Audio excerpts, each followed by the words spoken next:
This will be a much shorter session. I kind of front-loaded some of the coolest content in the first one. Everyone was in the Wired for Wonder, correct? Nobody missed that. Okay. So that has a lot of the cool content. You'll see some overlap. This talk on the neuroscience of narrative is sometimes a standalone, so some of the content's the same because the key science pieces are in both. But you'll see some really cool, I think, specifics about what happens to our brain when both we're taking in stories, when we're listening to stories, but then also when we're telling stories. When I did the research for this, I was kind of blown away, and just makes you so excited and like jazzed up to learn more about storytelling and learn some maybe tips and tricks to get better at it, because you'll see it's so compelling how it impacts people and how we're impacted by really good storytelling. So we'll jump right in, and we'll make this very conversational, so please jump in and ask questions or share insights or thoughts. Otherwise, we'll be done really fast. So we'll go through it pretty quick. Okay. So I'd love to kind of kick off with this. This is what we'll be talking about, is how can we tell and take in those stories more efficiently and effectively. So in a way that feels sort of seamless, but also has really profound effects. And I love this Richard Branson. Ooh, the kitchen's having fun.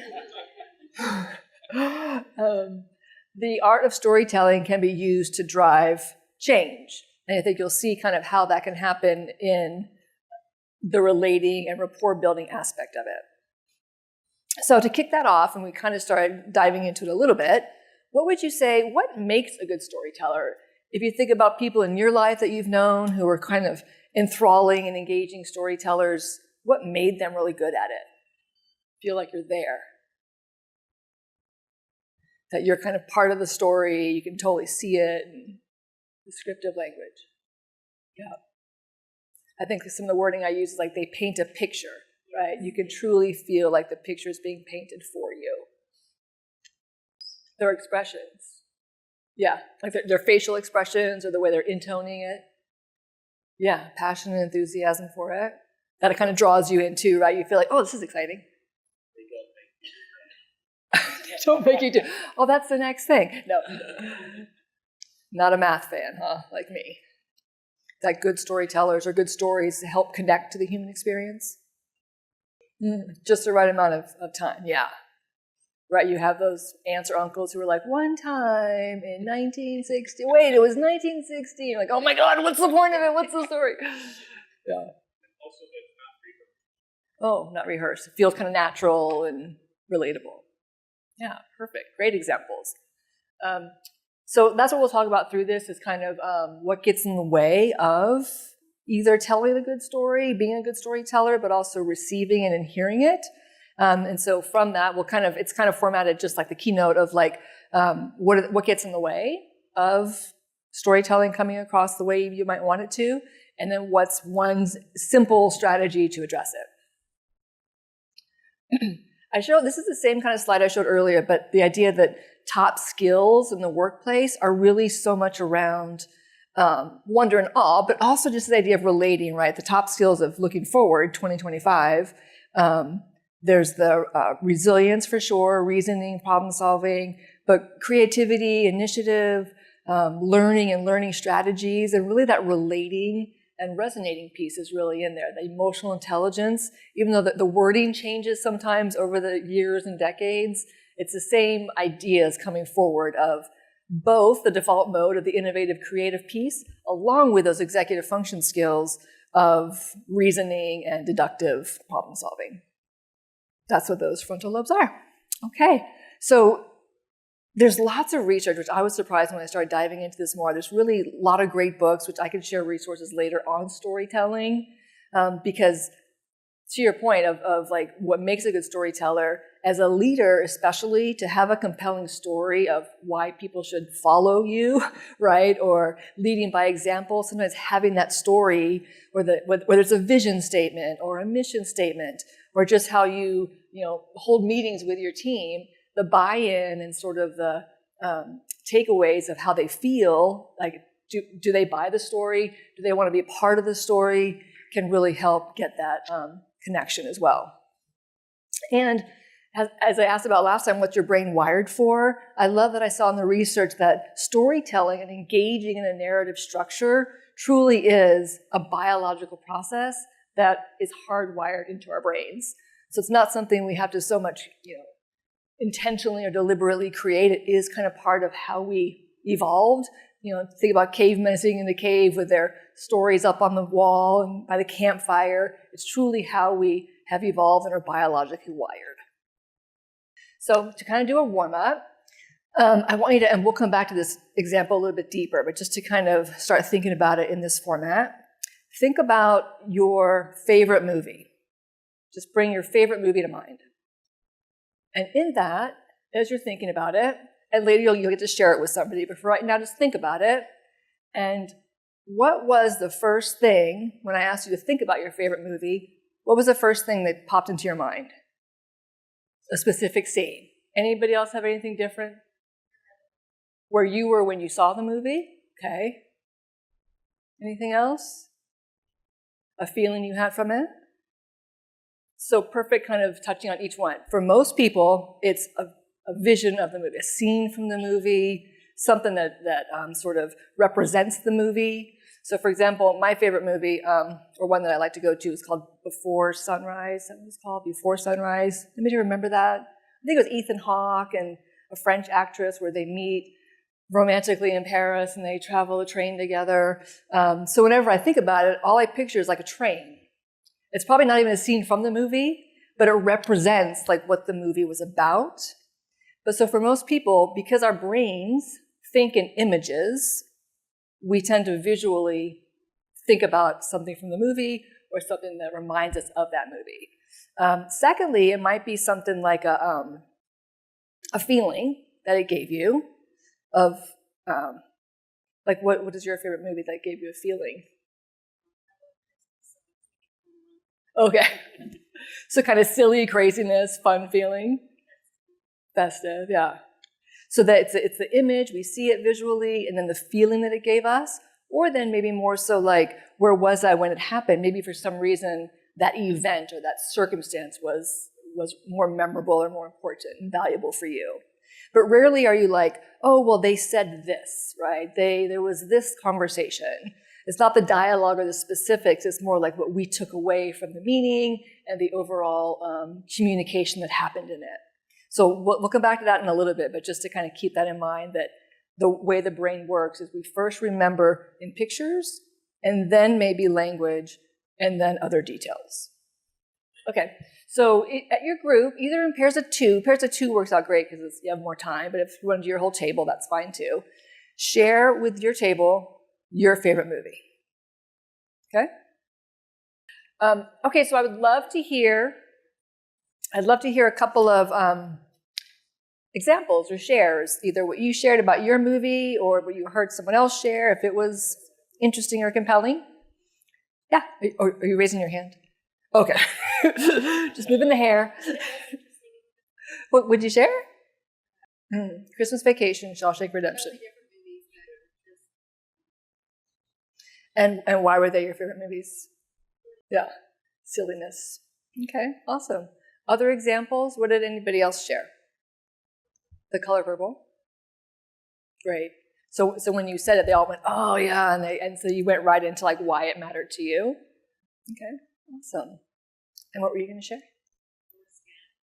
Forrest Gump, okay. At least once a year I say, run, Forrest, run.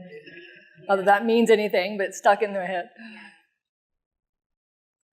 Anybody share or hear anything different than some of those examples? Oh, Mulan. Why did he hate it? Did he tell you why he... Oh, really? And so then did it lead to like conversation around, it's good to have a woman as a lead role? Okay.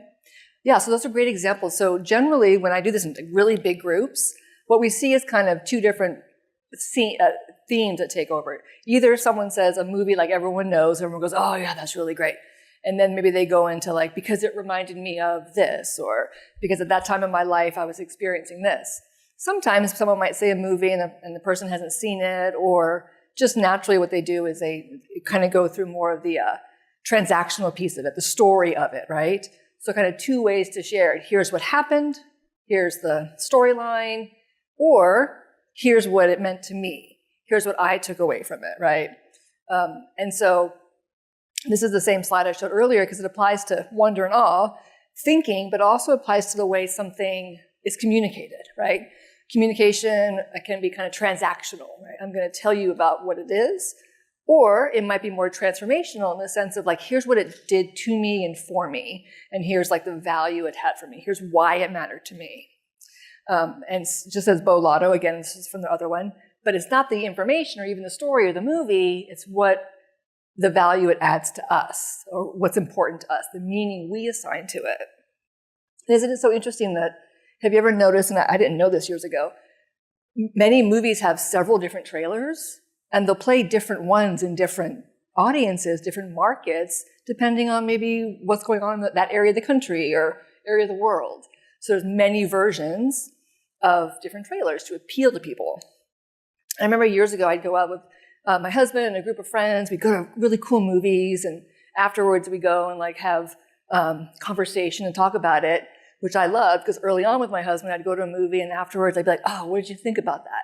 And I often just got by like, that's cool, that's good. Like, that was it, right? There wasn't really much, yeah, but what did you like about it? What did you notice? Like, what did it mean? And so when you have more like robust thinking, deeper thinking, reflection around something, you get more out of it and it's more meaningful. And so the reason why that can happen, right, is the brain sort of puts like a sticky note when there's an emotional reaction to something, emotionally charged event, the amygdala, so that limbic primitive part of the brain releases dopamine, right, which is that reward kind of motivation molecule or hormone. And that really aids in our memory of an event and the processing of it. So it's like the brain says, remember this is important, this matters.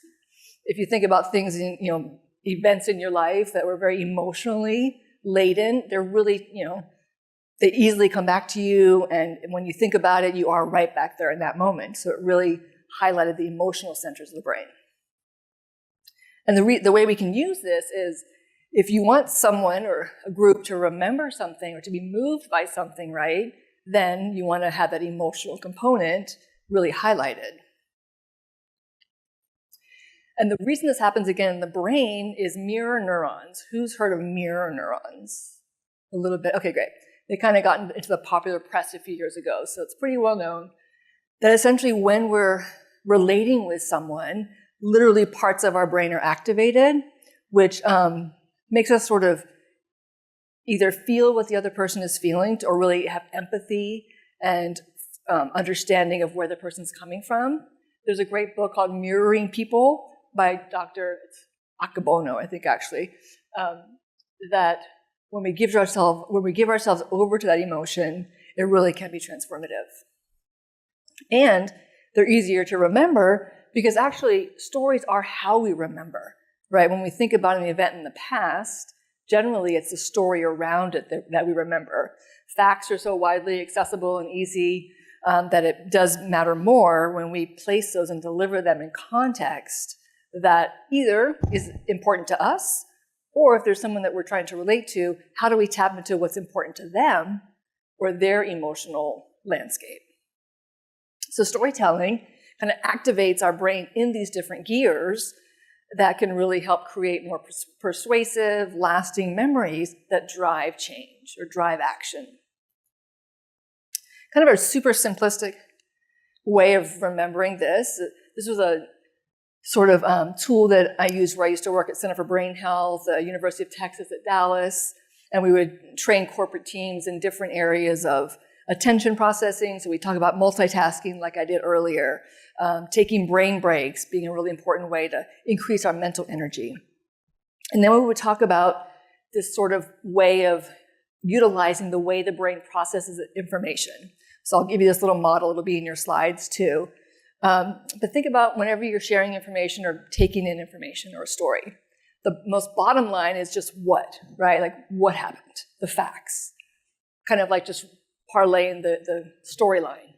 So what are the critical information pieces? The second part, we call this zooming. So zooming in was like, so what's important, what matters? zoom out a little bit to the so what, right? So why is this important? Why does this matter? So it's going from more the concrete to more abstract. And this is when it gets a little bit different of, it's going to be individual, right? Sometimes when I would go with my friends to the same movie and we would share what we got out of it, completely different takeaways sometimes, right? Like we watched the same thing, kind of like in the earlier session with the New York City landscape, depending on where you're coming from at that moment, your life, your experiences, your feelings, you might watch the same thing but take away something different. So the so what is that second part, interpretation perspective. And the third level, we would call zooming deep and wide. So we know the facts, the details, we've zoomed out to why it matters, why it's meaningful, and the now what piece is, what am I going to now do with hopefully this new insight building going on, or new processing around what mattered and what you want to do with it. So it really combines both the knowledge and the experience. I'm going to take you through a quick sort of experiential for this to help illustrate this example. So I'll invite you to close your eyes just to make it a bit more immersive and just kind of relax in your seat, maybe hands in your lap. And I encourage you to close your eyes or at least lower your eyes to have less distractions. So we talked about that earlier. And I'm just going to talk you through 3 different tasks to use in your brain to see how this feels. So for the first one, I want you to visualize a place that you love to be.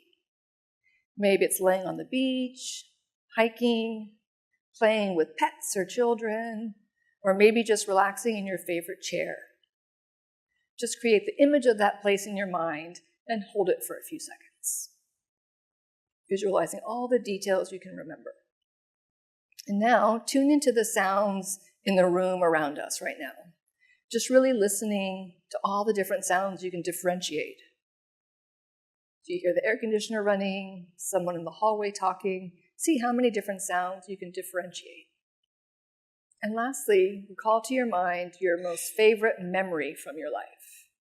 Maybe the first time you rode a bike all by yourself, your grandmother baking your favorite cookies. Put yourself back in that place and try to recall everything you can about it. Who was there with you? What were you doing? What emotions were you feeling? And whenever you're ready, you can open your eyes if you close them. So if you had been in a scanner, like an fMRI, a functional magnetic resonating imaging machine, which now we can do that. We can put people through a fMRI and even with EEG on it. So we're seeing their brainwave activity, what brainwave state is someone in, what part of their brain is getting activated. We can truly see this kind of functional stuff going on. So if you had been in a scanner, we would have seen, depending on what you were just doing, visualizing something, remembering something, feeling an emotion, certain parts of the brain would light up depending on what very specific thing you were doing. So for example, this was a study that looked at different language tasks and the different areas that are activated with that. So the top one, hearing words, just listening to me talk right now, certain parts of your brain are getting activated, the listening centers of the brain. On the right, like if you were looking at a PowerPoint presentation, if you're reading these words, the back of the brain, right, is the visual part of the brain, the visual cortex. So it's going to light up because you're using your vision system. When we're speaking, our left frontal area, language is very specific to the left frontal areas, both expressive and receptive language. So that part of the brain really lights up when we're speaking. And the last one, thinking about words. So when we're asked to reflect deeper about your thoughts, your feelings, which part of the brain gets mostly activated there? The bottom right. That I've talked about a few million times. Frontal lobe, the prefrontal cortex, right? The CEO of the brain. And so this is where we want to encourage, right? Not even just thinking about words, but encouraging introspection, reflection, to have people think about their own takeaway from something to activate the most important part of their brain. Frank, I don't know, there's a little message on the screen there, Frank. I don't know if you want to take that off or if you have to zoom out on something.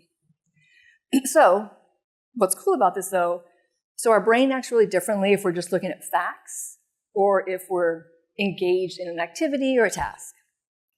And I'll briefly highlight here about the different parts of the brain, just to highlight that more. The brain develops from the back to the front and from the bottom to the top. Of course, you're born with the structure of the brain, but as far as activation, it goes through that process. So if you think about a baby, the back of the brain, the occipital lobe, babies are born, barring any kind of illness or injury, but they're born with vision, right? They can see. The back of the brain is developed the most. And then as a baby gets older, it kind of, from the back to the front, so parietal lobe, more sensory stuff starts coming online, right? That's what they're exploring. All the way to the top of right across the sensory motor cortex, the top of the brain, they're learning to walk and they're touching things. And then temporal lobe on the side of the brain is more some memories, those language centers, some emotional context, until finally the frontal lobe comes online. So it's the last part to fully develop. What age do you think the brain, that frontal lobe, is fully developed? 26. Good guesses. Did you already know that, or from mental health, behavioral health, right? And so I like to use the example of when you go to rent a car, right? How old do you have to be? I think 25. So even they know your creative thinking, your logical, your reasoning, your decision making, not online yet, right? When you have teenagers who are making all those bad decisions, their brain is fully, really not developed yet. And what's the last part of that? So last part to fully come online, it's also the first part that starts to degrade with age, or certainly with disease like Alzheimer's or cognitive impairment. So just knowing that that's the part that's going to be becoming less effective and efficient, we want to train it and get it as strong and flexible and adaptable as possible throughout our lifetime so that it has more robustness as we age. But the cool part is that with storytelling, unlike the image I just showed you where certain parts of the brain might get activated, when we're immersed in a story and having the emotions and the thoughts and the reflections, your whole brain is activated. This is actually what's called the Glass Brain Project. It's Dr. Adam Gazzaley out of UCLA, I think it is. This is actually his brain in this brand new type of imaging where it is doing EEG and fMRI. And someday, kind of being optimistic, someday we'll probably all be able to see our brains in action like this. So we could see parts that aren't firing, that aren't working as effective to help mitigate for, any kind of therapies or interventions, but even just the cool side of wow, how do we make our brain fire more effective and stronger in those ways? Pretty cool technology. And so I mentioned here sort of that the modulation of cognition. So even though we're talking about storytelling, but in that communication aspect of it, if we think about when we take in that information, again, the example might be, say you're walking down the hall and you see a colleague of yours, and maybe you're supposed to be giving them something, let's say. So we take in the information, so we first see them, and then we remember, oh, I owe them something, I'm supposed to be giving them something, through the memory centers, the processing. Maybe then you communicate and say something about it, and then you decide how to act on it, right? So all that happens in a split second, but your brain is always going through this process of modulation, taking in information and then responding to it. And I talked a little bit earlier about the difference of reacting, just sort of coming out autopilot with a reaction, or that deeper reflection, that system 2 that Dr. Kahneman talks about in the brain, taking the time to kind of more slowly process it so that you might have a more engaging interaction. That's just an example of how it breaks down. So the other cool part of storytelling with electrophysiology, again, this is the brain piece of it. When two people are engaged in a conversation, but particularly in a story, the studies have been shown to actually, when they're measuring both people's brainwave activities, their brainwaves become synced. So it's almost like, say someone's telling you a really exciting story, you're probably going to get kind of wrapped up in it too, right? That emotional piece not only impacts you and makes you feel a certain way, it actually changes your brain. And that's why in movies, if we get so immersed in the movie, the emotional context of it, the reason why we become so immersed is those mirror neurons are firing. And like we said earlier, we feel like we are part of it. It's happening to us too. And I showed on here too about the neurotransmitter slide, but more specifically for a story. So here's what happens in storytelling. I'm going to kind of specifically mention the neurochemicals that are activated. So of course, cortisol, right, stress hormone. This is produced when something warrants our attention or increases awareness. So that's the sort of, oh, this is important, let me pay attention to it. Cortisol isn't always bad, right? It's just more like the adrenaline or the endorphin neurotransmitter. So we want some of it, but maybe not too much where we're then upset and angry and kind of triggered. Dopamine is released, and this kind of helps aid the learning, the pattern matching that actually, dopamine is often thought of as the reward neurotransmitter, but it's also what kind of gets us incentivized, like, oh, what's going to happen next? That's the buy-in, because we feel sort of a reward coming with what's the outcome going to be.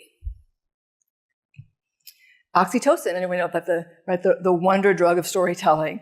This is when we feel that pro-social, empathic connection to identify with the person in the story or the person that's telling you the story in the movie. So we're having feelings of bonding, trust, and loyalty. And this is Dr. Paul Zak. They did a study too where they found that it was a study of people who were watching a story about a father and a son with cancer. And what they found was that the participants who reported feeling empathy for the characters, which you'd wonder why someone wouldn't, but there were people who said, yeah, I didn't really feel bad for the characters of this child who had cancer. But the folks who had the most empathy and concern and care for the story ended up being much more generous. So they ended up, throughout this study, they then asked for donations, I think. So because of the oxytocin, that sort of connecting hormone that was released, they were more generous to the outcome of the study. So truly like longer term effects as well. Your brain on storytelling, the idea of just, it is the chemistry of modern communication. It's how we communicate the best. And even going forward in today's world of ADHD and constant distractions, storytelling can be the way to really help connect the most. And we're kind of addicted to it. So the 3 pieces here that will now go into how do we have more of it or have more connection in the storytelling piece. There's going to be the idea of awareness, right? Recognizing that we're in this moment and being really intentional with it. How do we get the other person kind of the buy-in, the arousal piece of it, and then leading them to action, inspired action, change. So kind of like the other one, what are the obstacles? What gets in the way of either hearing good stories or telling good stories? We kind of touched on it earlier, but in some of your other examples, what would you say gets in the way? Distractions, yeah. Kind of like the same with wonder and awe, right? Distraction gets in the way of everything. That's for sure the first piece, so not connecting, right? We're not connecting because there's maybe too much else going on. The second part we kind of talked about earlier with his example is we're not relating. Like, everyone ever telling you a story, you're just like, I just don't get it. Like, I don't understand your perspective. I just can't see where you're coming from. So those are generally the 2 big buckets of why someone is not engaging in the story, they're not paying attention to the story, or for ourselves recognizing like, why do I get lost in a bad way in a story? Why can't I track a story? Maybe it's one of these 2 factors. So what do we do about it? Have you ever met someone, they just introduced themselves, a conference like this is a good example, right? You just meet them, and then 2 seconds later you're like, what was their name? Like they just said their name. But then, so people will come to me as a clinician and be like, I have really bad memory, right? But that's not a memory component. In 2 seconds, your memory didn't fail you, your attention failed you, right? In that moment, you just didn't catch it. You didn't pay attention to it.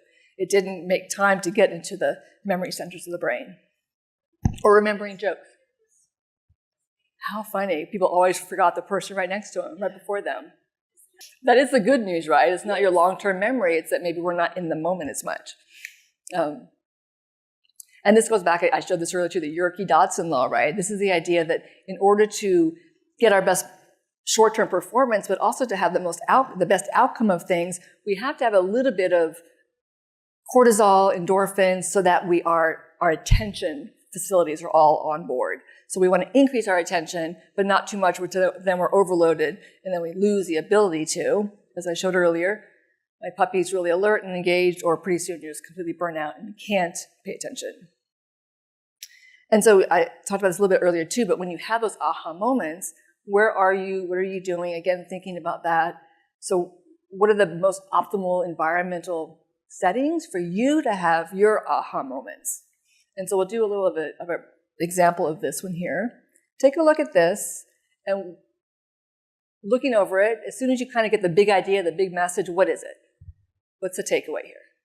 Just shout it out when you get it. So this is a perfect example, right? When there's so much information coming at us, we just want too much, And I can always see the faces of people like, I'm just going to act like I'm reading it and let somebody else answer this. I do not even want to read it, right? And for me, this is like tax time, right? Like, I don't want to do my taxes, overwhelming. So it's different for different people, but in today's world, I think we'd all agree that there's just too much coming at us, too much we're trying to take in, FOMO, or fear of missing out on something. And so the idea is, knowing that we are faced with that, how do we maybe not try to harness all of our brain power to make ourselves read it or to get really deep in the weeds? Maybe a good way to do it would be to sort of take out what's not important. What we used to do where I worked before was we'd give middle schoolers sort of a paragraph to read, and rather than telling them to highlight what's important, who remembers school, right, highlighting your books, and then sometimes the whole page is yellow or pink or blue. Everything's important. I have to remember all of it. I have to learn all of it. But what we would do is instead give them a Sharpie and tell them to scratch out the stuff that wasn't as important, that didn't matter, right? Almost like take it away from my eyesight or my processing so that it doesn't have to take up space, because your brain is going to take it all in. And so maybe, simpler is better. Mark Twain said, if I had more time, I'd have written a shorter letter. It's harder to be concise. It's harder to be more impactful. When I had to give that 18-minute TEDx talk, I panicked because I was like, I need 90 minutes to tell a good story or to do something. It's harder to do it in a shorter amount of time. As you said earlier, can't be too short, can't be too long. It kind of has to be just the right amount. But it tends to be more impactful if it's shorter, because our attention spans are so short today. People only have so much brain width. So the easy, obvious, Captain Obvious strategy is to be a better storyteller, more impactful, more inspiring, is to notice that our attention is very limited. I think now the average is about, you have about 30 seconds to truly engage somebody. This is where things like social media, TikToks, the Instagrams of the world, we just want instant gratification and dopamine release, or we're on to the next thing. So we only have a short amount of time to do that.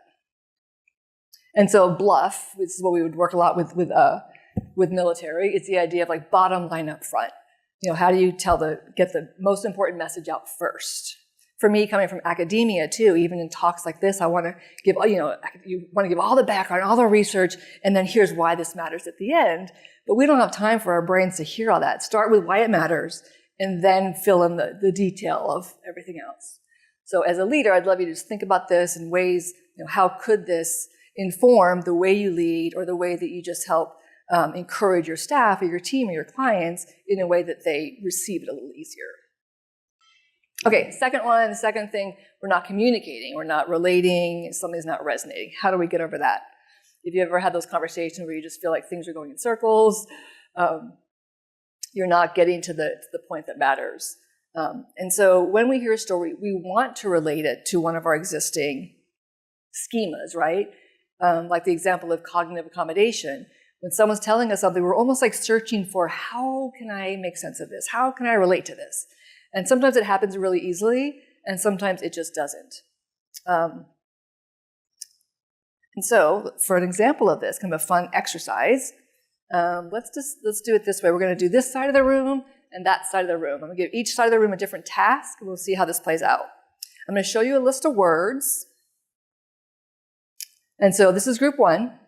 When I show you the list of words, you're going to read over the words and then determine how many, the number of letters in those words that have diagonal lines in them. and how many do not. Okay? So you'll be counting that as you're looking over the word list. This side of the room, group 2, you're going to read the words in the same way, but you're going to think about what the words mean to you and kind of just in your mind rating them on a scale of 0 to 10, whether you dislike the word or you like the word. Okay?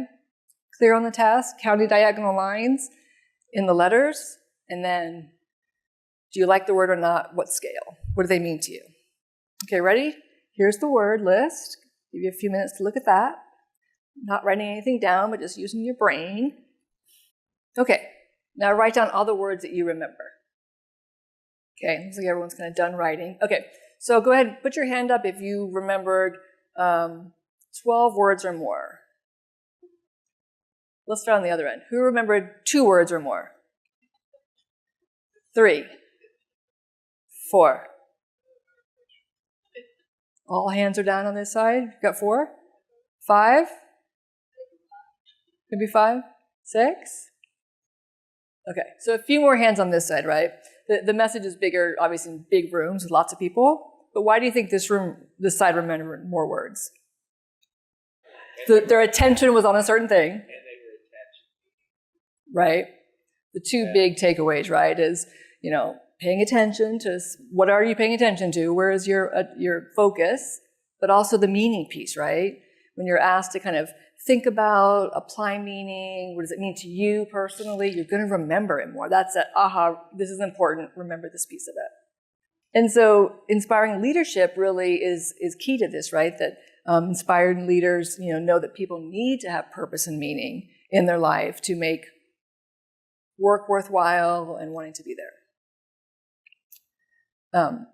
I'll come back to this one. So I talked about this already, the 2 paths. It just applies the same way to storytelling, is when you are telling a story in a way where it helps people add it to their, if you want it to be a simple communication or collaboration, get it to where you can communicate in a way where it's easy for them to add it to their brain space. Or if you're recognizing that it's not part of their experience, knowledge, understanding, accommodating that for them almost, like breaking it down, simplifying it, however you can to help them get it in a way that, not that it's that they aren't getting it, but they just don't have the experience or the understanding to get there. So it's the same idea of this cognitive accommodation. It just leads to sort of brain freeze. That same story of the cow and the dog. So as like looking at this picture, what do you think is happening in this picture? Looks dangerous. Exactly. Perfect. That is not your son. He gets it. Right. So the idea, so there's again like 2 ways that we tend to process information. The details. Well, she's climbing, right? She's got her hair in a ponytail. Or like what's happening there? What's going on? What's the bigger takeaway? Because maybe she's just standing there stretching, right? Maybe she's standing on the ground. But what most people will tend to say, less people get to the point of like, no, she's about to summit that rock. The almost initial first way of thinking about it is looks scary, or if you're an avid rock climber, you're like, oh, that looks really fun, that's cool. She's about to summit that rock, right? So again, our own experiences, our life, whether we like rock climbing or not, will influence what we see in a picture like that. And this has been demonstrated in huge audiences, similar pictures like that where there could be kind of 2 main takeaways that it's very different depending on your life experience. Rockwell, is it Rockwell? Am I thinking? Yeah, Norman Rockwell, thank you. Anyone familiar or fans of his work, right? His paintings are kind of notorious for this sort of perspective taking. When you look at this picture, what's happening? So there's so many perspectives, right? The dog's happy. That's what I love the most. He's just glad they're all there. Dad and mom are mad that they're late. The kids are mad they're getting scolded. The dog's just happy everyone's there. And this is like this art piece, right? Again, being this hotel, like if we stop and look at that and reflect back of like all the different perspectives and thoughts and things that could be happening, and it might be different if you're a parent, if you're a teenager, or if you're just a dog and you're just happy they're all there. So his paintings are kind of all like that. If you look at them, they're so cool because there's so many different stories happening in the same picture. I love this graphic where it's sort of this idea that communication improves adapting through this assimilation and accommodation that, depending on, these guys are all blindfolded, right, or have sunglasses on. And based on what they're touching or what's within their field of understanding, they see certain things. They don't have the big picture. They don't see it all, right? They're kind of zoomed into the what's right in front of me. What can I touch right here? And so what do I think it is that I'm touching? The guy at the tail thinks he's touching a rope. He has no idea that's the tail of an elephant. And so just recognizing that maybe if we kind of zoom out to the so what and now what for ourselves, but also for our teams, can we get to seeing more possibilities, seeing more perspectives? Cognitive bias, we all know, is a huge thing. There's like 120 different types of biases, and we are all biased in many ways. And so how do we break them down by recognizing all the different perspectives and interpretations of things? And this is that same metacognition quote, because I just love that idea of thinking about our thinking, thinking about our communication while we're communicating to have better communication. So the simple second strategy is adapt, right? Just real time while you're telling a story or just having a conversation, trying to influence or change someone's mind, noticing that cultivating curiosity and the multiple perspectives that could be taking place there, and that possibility thinking piece. And that is where I'm going to wrap. There's my contact information to reach out for any questions or anything, and I'll stop there for any comments or questions. For sure, yeah. And I guess bias, but also, the idea, like when you think about that accommodation and assimilation piece. Yeah. And I'm trying to think, there was a study, I'll try to think about it and send it out if I can find it, but that literally, especially, this was applied to the political world today because it is so kind of divided, right? That literally, a leadership program I used to go to was, they would have people kind of recognize what their political belief was, and for the week between sessions, encourage them to watch the other channel, right? Kind of look at the part that you don't agree with as much, if you're sort of one or the other. Look at the other one, just see what it feels like, and try it on for that week. See how you manage it, see what you take away with it. I'm always fascinated when I'm at the gym and lots of TVs are on, all the channels are on, and they're telling the same story, but like what they're reporting is totally different, but it's just like, but what happened? Right? But everyone we're all humans, have our own judgments around it. And so I think that idea of the study showed that people who were being told something that they didn't agree with couldn't process it, couldn't make sense of it. Because truly that sort of, whether it's the accommodation or assimilation or bias, like our brain literally is what gets in the way of that. So to having to kind of open up our thinking, this is why, right, being open-minded or willing to hear someone's completely opposite opinion about something is crucial to even understand where they're coming from, right? Well, and even, the kind of higher level of that, social media plays a part, right, too, because wherever you look at the most in your social media, you get more of that, more of that, more of that, more of that. You don't see the other sides. So it's kind of what we see. Yeah, there is some research, and I feel like it's always sort of competing because some people are like, oh no, like even video games or social media, it's all good. Like I heard that social media now is really just like the new internet, right? Like it's just going to be around. It's what it is. Did anyone watch the documentary, The Social Dilemma? Yes. Right?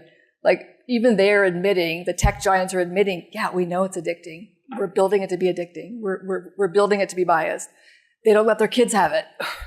And so I think it is scary. I agree from a mental health perspective. I do counseling when I'm not getting to speak.